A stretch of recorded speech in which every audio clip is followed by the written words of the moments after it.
so bright, so beautiful, my precious.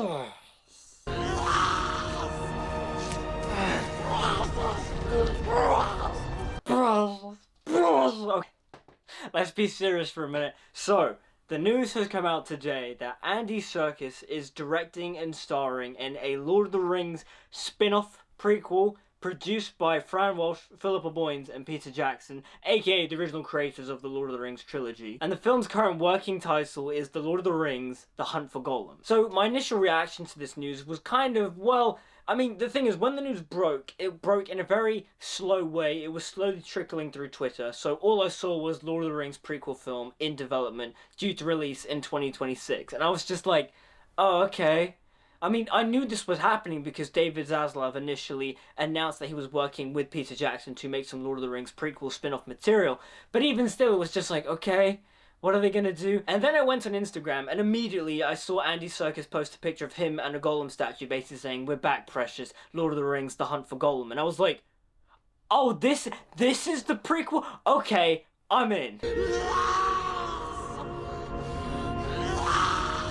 Look, for all of you new around here who haven't watched my video on the Lord of the Rings trilogy, I love this trilogy. I love the work Peter Jackson and co did. I also really like the Hobbit trilogy for the most part. I like 2/3 of it. But in that main Lord of the Rings video, I basically said that Gollum is the best character in the Lord of the Rings trilogy. He's not my favourite, Aragorn is obviously my favourite, but when it comes to the best written character in the Lord of the Rings trilogy, be it book or film, it's Gollum. Gollum is incredible. He's such a slimy, smarmy villain, but he's also so, like, pathetically adorable, and just... Gollum is amazing. Like, half the time you see him, you want him to be redeemed. The other time, you're just like, don't trust him. Look at him, the schemer. Look, he's such a scheming little... Don't trust him. Yes. Not to mention everything Andy Serkis does within performance-wise, just, oh, precious, the voice is fantastic, precious, oh. Like, Gollum is just the best, and when I think about spin-offs to do, like, a Gollum prequel is kind of, like, what you would do. I mean, the thing is, I'm not, like, super into the Tolkien mythology. Like, I skimmed through the appendices.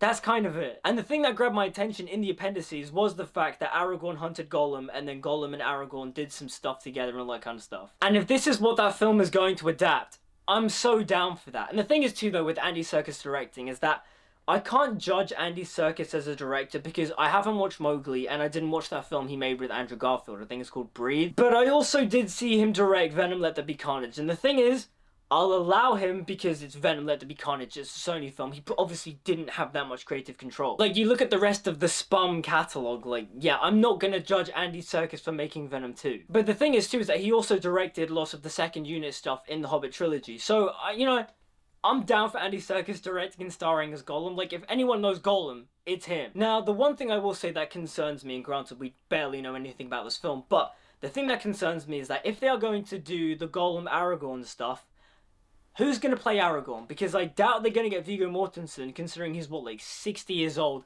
And, you know, he doesn't look like how he did in the Lord of the Rings trilogy. But then also, don't recast Viggo. But then also, you kind of have to. Because you look at Orlando Bloom in the Hobbit trilogy, he doesn't look nearly the same as he does in Lord of the Rings. And it's kind of jarring. Not to mention the fact that they wrote Legolas to be very weird in the Hobbit trilogy. Like, he's so, like, ruthless, but there's no, like, character arc to his ruthlessness. He's just, like, really mean. And I won't lie, I don't want to see that for Aragorn. Like, I don't want them to bring back Viggo Mortensen, and, you know, he's much older now, and he's clearly not the same man that he was 20 years ago when they filmed Lord of the Rings, but, like, I don't know. Whoever they get to play young Aragorn, they need to get, like, just a really spot-on cast. Because Aragorn is my G. Aragorn is the best character in Lord of the Rings trilogy. Like, you have to nail it. Like, you do. Like, it's clearly not going to be this, but imagine, like, a buddy cop film with Gollum and Aragorn. I could imagine that being, like, so funny. Hold on. Let me cook here. I just had a brainwave. And bear in mind, I might only be saying this just because, like, he's the first Danish actor that's popped into my head. Yosha Stradowski as a younger Aragorn. Maybe. Actually, no, don't let me cook. What about Nikolai Coster-Waldau? He's not too far off from Viggo Mortensen's age in Lord of the Rings. Like, maybe. But then also, Viggo, man, like, It's Viggo. You can't recast him. Like, he's Aragorn. But I won't lie, I'm very excited for this. Like, just the fact that it's a Gollum spin-off. This could be a big pile of crap. I don't care. I'm just gonna be happy to see Gollum in the flesh with Aragorn, if that's what they're adapting. But I'm just gonna be happy to see Gollum again. Because, okay, the thing is with Gollum in the Hobbit trilogy, or at least Unexpected Journey, tell me he is not real. Is it tasty? Is it scrumptious? Is it excellent? The CGI and visual effects on Gollum are astonishing. I watched that film. That is a real living creature. That's not a CGI creation. That is real. Even what, like 10 years? What year is it? 2024. So what, it's been like 12 years since An Unexpected Journey. Yeah, that thing looks incredible. Gollum looks sensational. He looks so photoreal. Like, if the CGI for Gollum in 2026 is worse than the CGI for Gollum in 2012, what are we doing in the film industry? What's going on here? Time's up. Time's up. But yeah, that's kind of all I've got to say on the matter right now. It's just the fact of like, oh my god, Gollum, yo, precious. Like, again, the film could suck, but I'm just excited. Andy Serkis is coming back. He's also going to direct. Peter Jackson and his writing team are involved. Like, this could be something special. This could also suck, but who knows? We'll say right now that I'm cautiously optimistic. I mean, this could go, like, horribly wrong, but as of right now, I'm excited. Like, the potential of Gollum and possibly Aragorn showing up, yeah.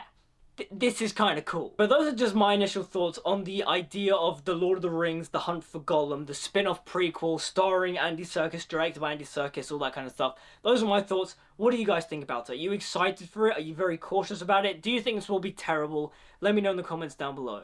Like, comment, subscribe, follow me on social media, all the good stuff. Until we meet again, see you guys next time. Precious.